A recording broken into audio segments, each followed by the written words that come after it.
कुनै समय भोकका लागि सडकमा गीत गाउने बालक अशोक दर्जी यसरी भए आजको स्टार। तिमीसँग जुन महिने चाहना छ मेरा, तिमी म बिना दिएर, तिमी म बिना दिएर, मलाई जुनी जुनी जुनीतिर हुन मन छ। यस्तो छ अशोक दर्जीको सडकदेखि महलसम्मको यात्राको कथा।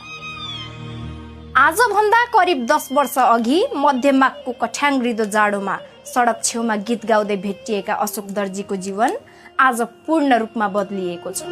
पहिले सडकमा गीत गाउँदै पैसा माग्ने अशोक आज महलमा बस्छन्। हिजो जसले भोकको लागि गीत गाउने गर्थे, आज त्यही व्यक्ति अरू भोकाहरूको पेट भरिदिन सक्ने भइसकेका छन्। यो हो अशोक दर्जीको सङ्घर्ष, सफलता र परिवर्तनको कथा, सडकबाट महलसम्मको यात्राको कथा। झापाको भालुखोला स्थित एउटा सानो गाउँ, पातलो बस्ती बगरको छेउमा खरले छाएको एउटा सानो घरको झुपडी। यही झुपडीमा 2065 साल मङ्सिर 15 गते जन्मिएका थिए अशोक दर्जी, जसलाई गाउँमा सबैले रबिन भनेर बोलाउँथे। एक अत्यन्तै गरिब परिवारमा जन्मिएका अशोकको बाल्यकाल आर्थिक अभावले भरिएको थियो। पारिवारिक अवस्था कमजोर भएकै कारण उनी विद्यालय जान पाएनन्।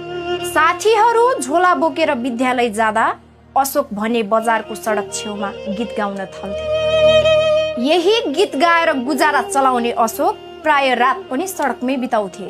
घरमा भन्दा सडकमै उनको संसार थियो र उनका गीत सुन्ने मानिस नै उनका आफन्त जस्तै थिए।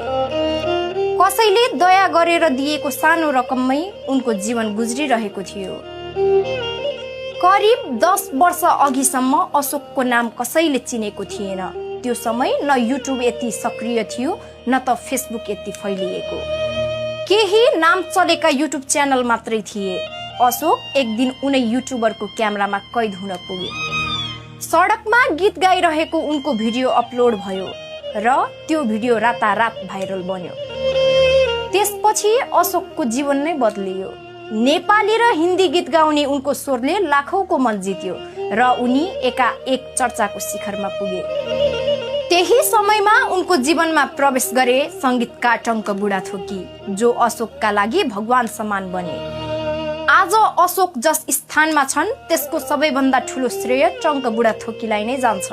अहिले अशोक धेरै परिवर्तन भइसकेका छन्। अब त झन् अशोक गायक मात्र होइन, नायक समेत बनिसकेका छन्।